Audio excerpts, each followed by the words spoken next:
बहु प्रभाविता। ये नाम से स्पष्ट हो रहा है बहु और प्रभाविता। बहु मतलब बहुत सारे। अभी हमने बात क्या की थी, बहुजीनी प्रभावित, बहुजीनी लक्षण, बहुजीनी वंशागति।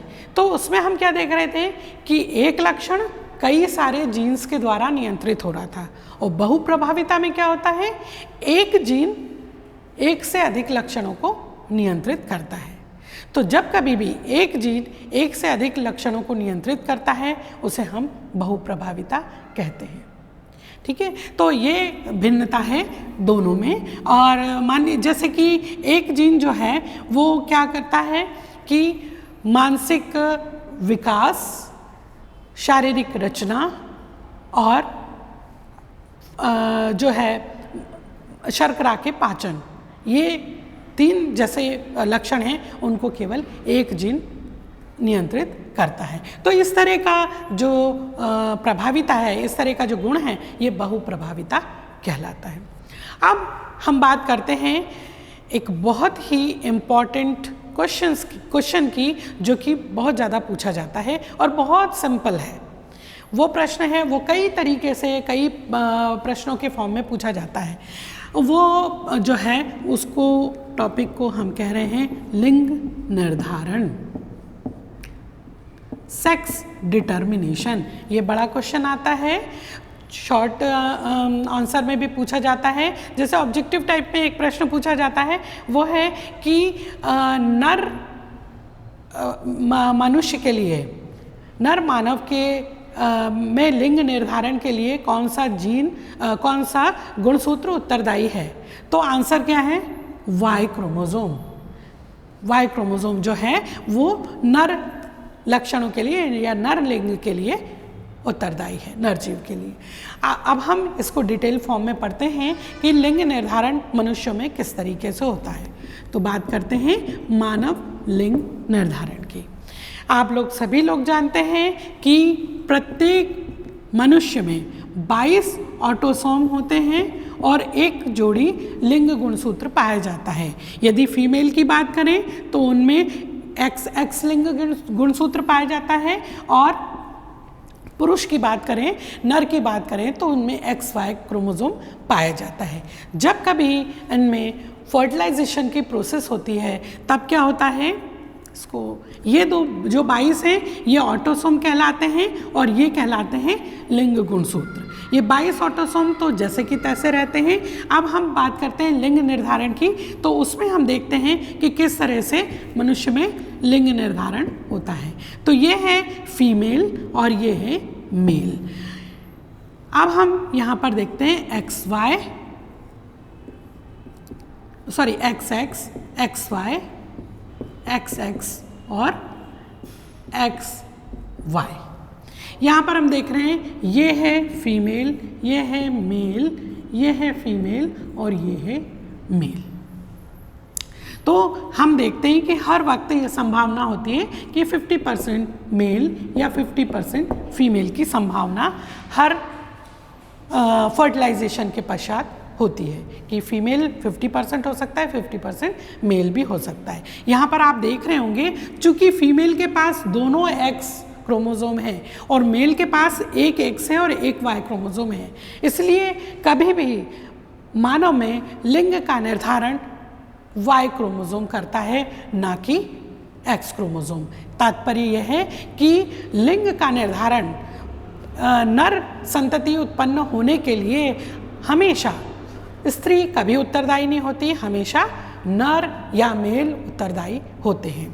ये इस चित्र के द्वारा आप ठीक तरह से समझ पा रहे होंगे, क्योंकि हर स्थिति में X क्रोमोसोम ही फीमेल दे सकती है, Y क्रोमोसोम फीमेल के पास होता ही नहीं है। इसलिए उत्तरदायी कौन रहा, मेल संतति के लिए हमेशा पुरुष उत्तरदायी होते हैं।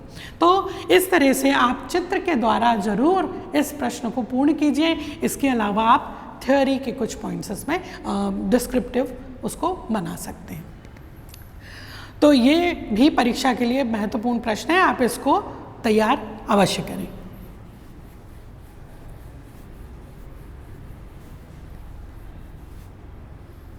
अब बात आती है मेंडेलियन विकार की।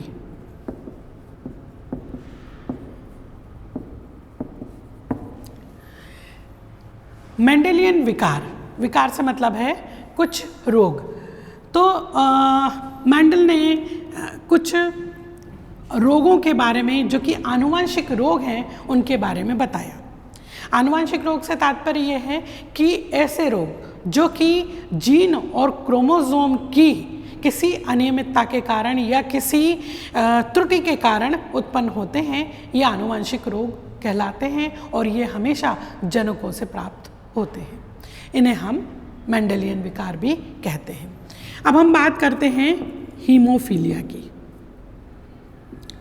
हीमोफीलिया ये एक ऐसा रोग है जिसमें कि यदि रक्त वाहिका में यदि उस कट लग जाता है तो रक्त जो है वो लगातार बहता रहता है, रुकता नहीं है। ये जो रोग है इसके कारण, इसकी गंभीरता के कारण कभी कभी रोगी की मृत्यु भी हो जाती है, केवल रक्त वाहिनियों के क्षतिग्रस्त होने से। एक्सेसिव ब्लीडिंग के कारण जो है वो व्यक्ति की मृत्यु हो जाती है। और ये रोग जो है वो एक आनुवंशिक रोग है। वो किस प्रकार से एक संतति से एक पीढ़ी से दूसरे पीढ़ी में जाता है, थोड़ा हम इसको चित्र के माध्यम से समझते हैं। हीमोफीलिया को समझने के लिए हमारे पास कई स्थितियां हो सकती हैं, जैसे कि XX और XHY। यहाँ पर XHY ये नर है और ये है मादा, और बात हो रही है किसकी? हीमोफीलिया की। इस रोग की बात हो रही है। यदि कोई सामान्य मादा, सामान्य फीमेल और हीमोफिलिक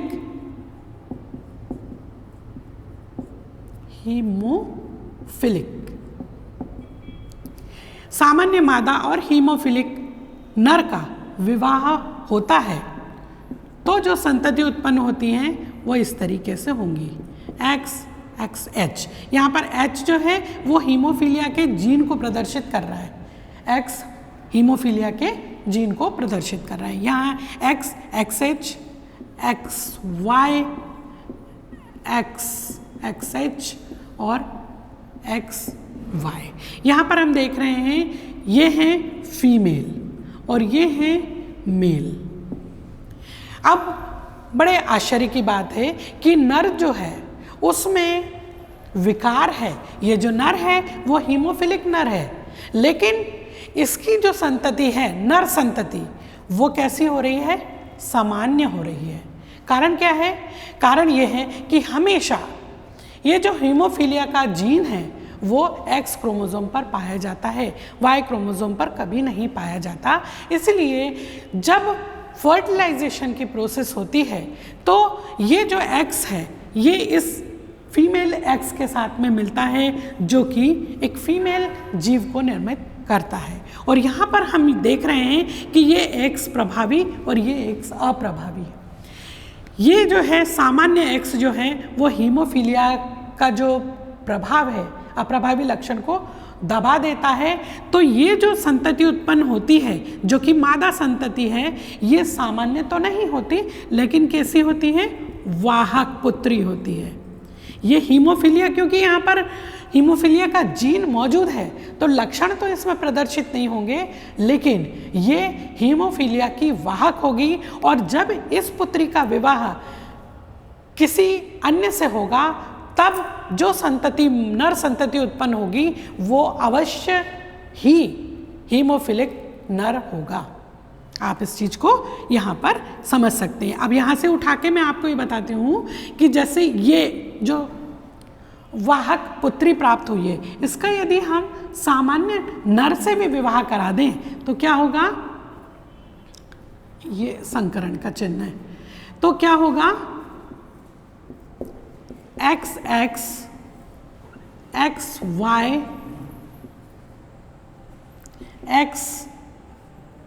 XHX और XHY।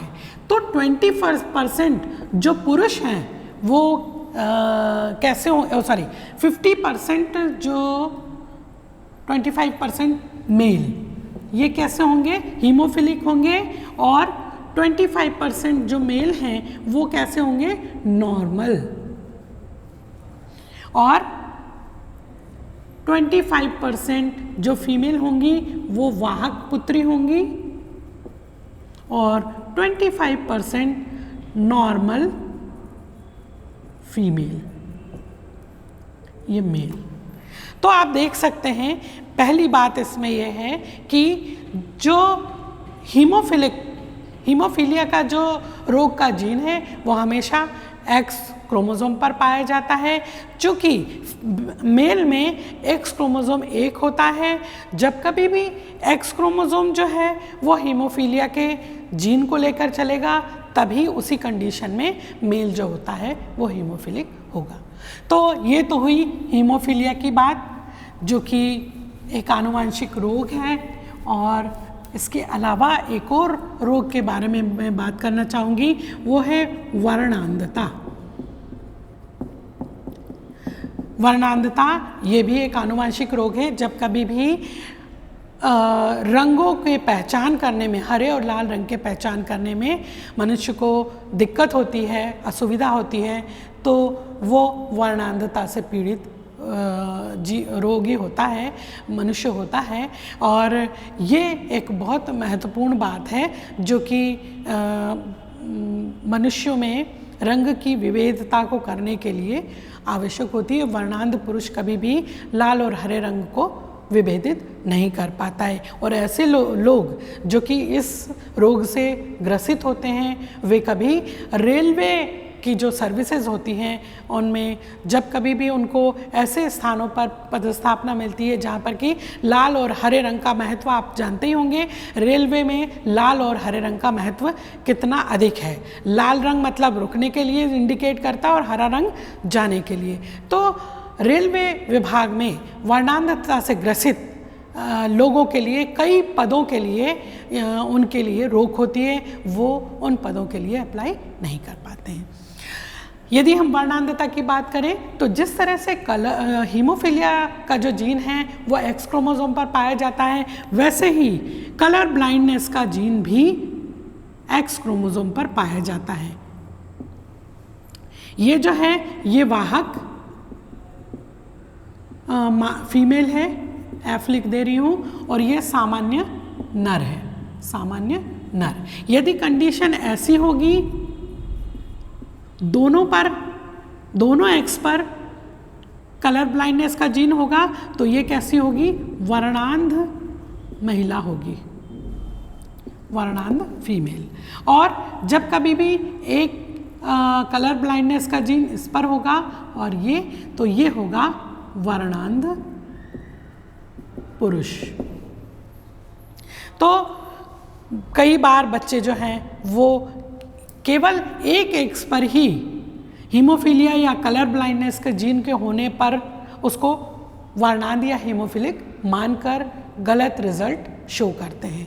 तो यहाँ पर स्थिति स्पष्ट है, यदि एक एक्स पर कलर ब्लाइंडनेस या हीमोफीलिया का जीन है तो वो हमेशा वाहक फीमेल होगी, और दोनों पर हैं तभी वह रोग से ग्रसित हीमोफीलिया या वर्णांधता से ग्रसित महिला होगी।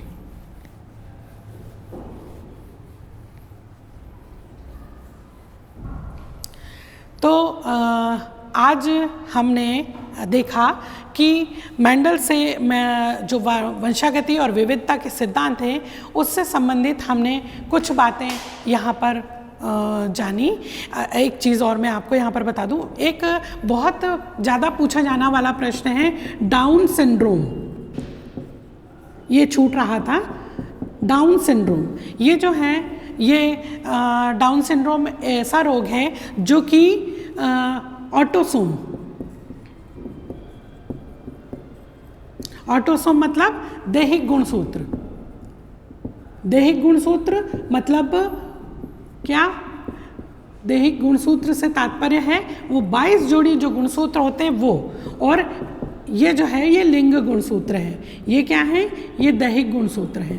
जब कभी भी दैहिक गुणसूत्र जो कि 22 की संख्या में होते हैं सामान्य मनुष्य में, उनमें 18वें नंबर के गुणसूत्र में 2 गुणसूत्र की जगह 3 गुणसूत्र पाए जाते हैं तो ये क्या होती है, ट्राइसोमी हो जाती है। और इस स्थिति में जो संतति उत्पन्न होती है वो डाउन सिंड्रोम रोग से ग्रसित संतति होती है।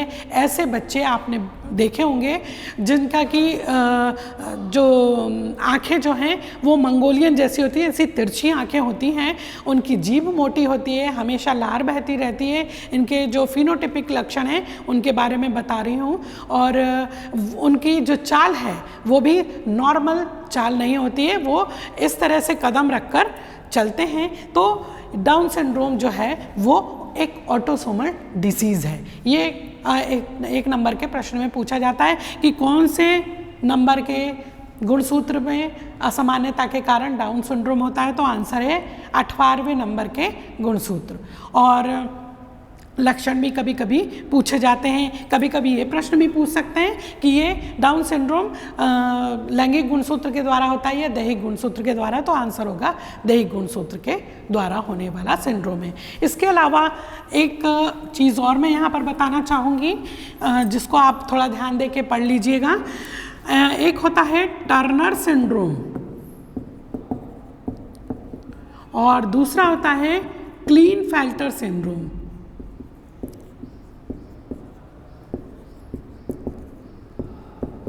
है ना। ये 2 सिंड्रोम और मैं आपको बता देती हूँ। इसमें वैसे तो सामान्य मनुष्य में गुणसूत्रों की संख्या आप सभी जानते हैं 46 होती है, लेकिन जो टर्नर सिंड्रोम है उसमें 45 होती है। 45 मतलब एक गुणसूत्र कम होता है। उसमें 22 ऑटोसोम तो होते हैं, लेकिन इस तरह से गुणसूत्रों की व्यवस्था होती है। एक X होता है, लेकिन यहाँ पर X होना चाहिए या Y होना चाहिए, ये कुछ होता ही नहीं है, इसलिए इस तरह से इनकी संख्या होती है 45। और दूसरी क्लीनफेल्टर सिंड्रोम जो है वो उसमें एक गुणसूत्र की संख्या 40 से एक और बढ़कर होती है, उसको हम कहते हैं क्लीनफेल्टर सिंड्रोम। और उस सिंड्रोम में 47 गुणसूत्र पाए जाते हैं, जैसे कि 22 तो ऑटोसोम है, ये आप समझ ही रहे हैं, ऑटोसोम समान होंगे, किंतु यहाँ पर XX और Y जो होता है वो होता है एक्स्ट्रा क्रोमोसोम। तो इस तरह के जो लोग होते हैं उनके यदि हम लक्षण देखें तो ये होते तो नर हैं क्योंकि इनमें Y क्रोमोसोम है, लेकिन क्योंकि एक एक्स्ट्रा X क्रोमोसोम है तो इनमें काफ़ी लक्षण महिलाओं के जैसे होते हैं। और ऊपर वाला जो टर्नर सिंड्रोम है ये होती तो महिलाएं हैं, लेकिन इनमें पुरुषों के जैसे लक्षण देखने को मिलते हैं। तो ये सब क्यों हो रहा है? ये लिंग गुणसूत्र की असामान्यता के कारण, उनकी संख्या में असामान्यता के कारण हो रहा है। तो बच्चों, आज हमने आनुवंशिकता और विविधता के सिद्धांतों को बहुत शॉर्ट में, बहुत सारांश में इसको समझा। आप इस अध्याय को बहुत ध्यानपूर्वक पढ़ें, इसमें से काफ़ी क्वेश्चन आने वाले हैं। और आपको आपकी परीक्षा के लिए बहुत बहुत शुभकामनाएं। धन्यवाद।